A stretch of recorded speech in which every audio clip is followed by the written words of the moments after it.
Paano ba matuto ng nunchaku? Isa o dalawang daliri yung agwat. Okay? Para mas magaan at mas makontrol nyo ang mga ikot ng nunchaku. Sa lahat na to, strikings, wrist roll, hand switch, neck. Okay? Lalo na sa mga beginner natin dyan.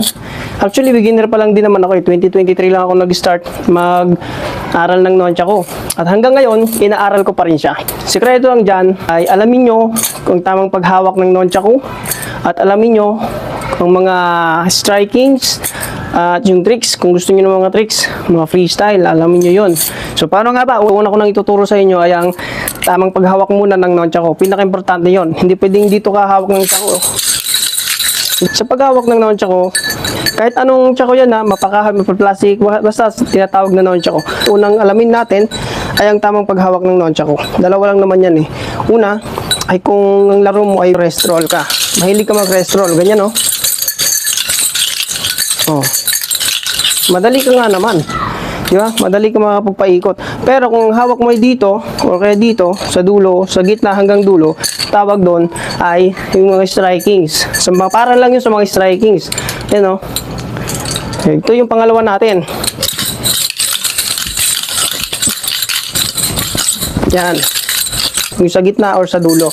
Pero mas pinaka maganda sa gitna. Ito yung pangalawang tamang paghawak ng nunchaku. Kung strikings ang gusto mong gawin.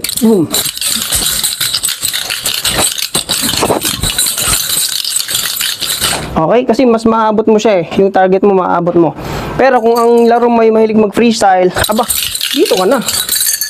Ito yung lagi mo tatandaan. So, ibig kong sabihin doon, lagi nating isa-isip yan, pag nakadampot kayo ng nunchaku, dito agad. Ayan na ito yung guide nyo. Sa paghawak ng nunchaku, laging isa o dalawang daliri yung agwat. Okay? Para mas magaan at mas makontrol nyo ang mga ikot ng nunchaku. Pero kung gusto niyo ng strikings na mas maabot yung kalaban nyo, dito. Okay, basta dalawang klase lang ang paghawak sa nunchaku. Okay, alam niyo na yung tamang paghawak. Pangalawa na dapat tatandaan nyo ay ang ganitong mga striking or spinning, di ba? Una, kailangan lang matandaan ng isip nyo at sumunod yung kamay nyo sa dinidikta ng isipan natin. Ganun lang. So, ganyan lang muna ang pangalawa ninyo. Yan. Paulit-ulit lang yan. Lipat nyo sa kabila. Tama dito sa braso. Ilalim ng braso. Ibabaw. Lalim. Ibabaw. Kapag natuto na kasi ang kamay natin dyan, nasanay na siya, mabilis lang kasi masanay yung katawan natin Ano lang yan, isang linggo lang yan, sanay na yan Konting practice at sipag lang. Kung gusto na talagang makuha yung mga tricks na gusto nyo pero kung ayaw nyo makuha, isipin lang yung isip, huwag na. Diba? Bakit nga ba kailangan natin to? Mabilis lang naman, madali lang naman yun, sir. Madali lang kung iisipin nyo. Pero kung bibilisan nyo na ang galaw nyo dito, paano nyo makakabisado yan kung hindi nyo i-training sa basic, di ba?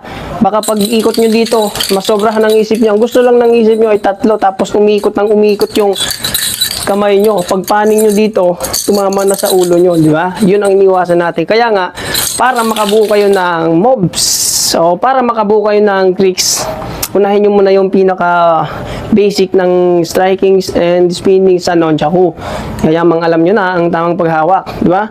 Una, 1, 2, 3. Taas, 1, 2, 3.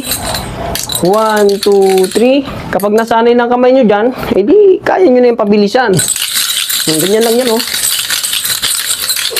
Ganun lang yun.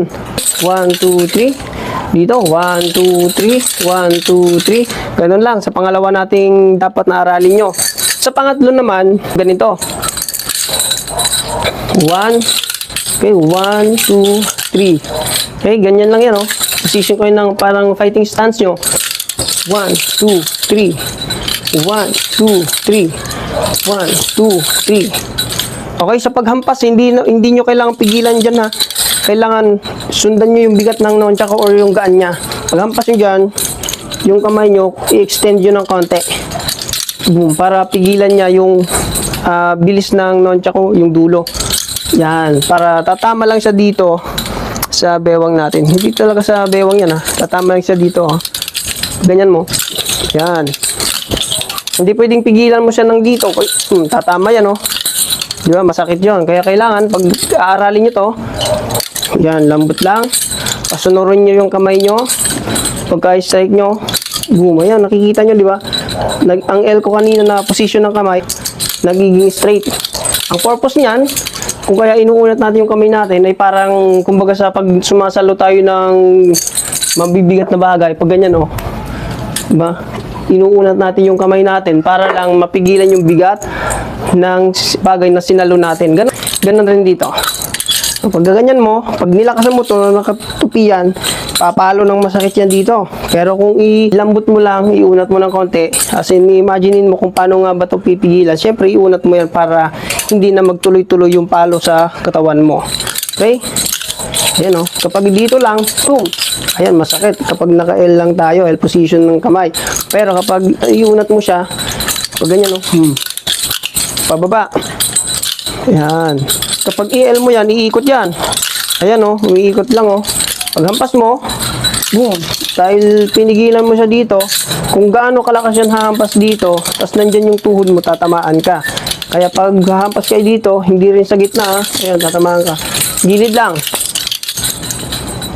Ayan ngayon, kung strike lang, one strike lang gagawin nyo, diba? Ikaganyan mo, boom. Ayan Ang sikreto naman doon, same lang dito sa ginawa natin sa diagonal, same lang dyan. Yung kamay, kailangan may konting extend. Okay? Extend nyo pag hinampas nyo siya. Yan. Yan. Ganyan, okay? Boom. So, tatlo na, alam nyo. Una, tamang paghawak ng nunchaku. Pangalawa, yung mga dito. Aaralin nyo yan. Okay? Okay, bago tayo pumunta sa pang-apat, yung ginagawa mo sa kanan, dapat ginagawa mo rin sa kaliwa. So, ganyan. Yan.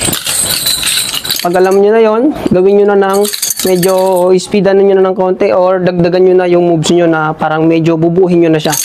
1. Yan. Okay? So, sa pang-apat natin ay paano nga ba natin maiipit yung nunchaku. Yan. May basic pa rin tayo dyan. Ang gagawin nyo, una, huwag nyo munang gagawin ito kasi mahihirapan talaga kayo yan. Ang gagawin nyo muna, ganito. 1, 2, 3. Sa pag-ipit naman, kung gaano kabilis ang ikot ng nunchaku, ganun kabilis ang paghuli o pagdikit ng braso nyo dyan sa tagiliran nyo para maipit nyo at mahuli ang nunchaku. Diba? Kung paano nyo pinipigilan yung nunchaku para hindi kayo masaktan dito, pigilan nyo rin papunta rito. Naibigay ko na yung mga dapat nyong ma-practice, maaral. Ang sekreto na lang dito para humusay kayo ay ang sarili nyo mismo. Pagpupursige nyo sa pagpa-practice. Okay? Kahit nagkakapi-kapi kayo dyan, kapag wala kayong ginagawa, mag-practice kayo ng mag-practice. Huwag kayong magmadali sa nunchaku. Okay? Unahin nyo muna na makabisado ng isip ninyo at kamay ninyo ang ikot ng nunchaku para hindi na kayo malito kung saan nga ba napunta ang bawat ikot ng nunchaku. Pag memoryado nyo na ang bawat ikot ng nunchaku saan ba siya pumunta, pwede nyo nang bilisan. Kung hindi kayo satisfied dito, pwede naman kayo maghanap ng ibang mga video dyan, tutorial kung paano gamitin at matuto sa nunchaku. So, comment na lang kayo kung may mga gusto pa kayong matutunan. Itong binigay ko sa inyo ay basic lang to. Idea lang kung paano tayo matututo ng nunchaku. Thank you guys. Pa-follow na lang.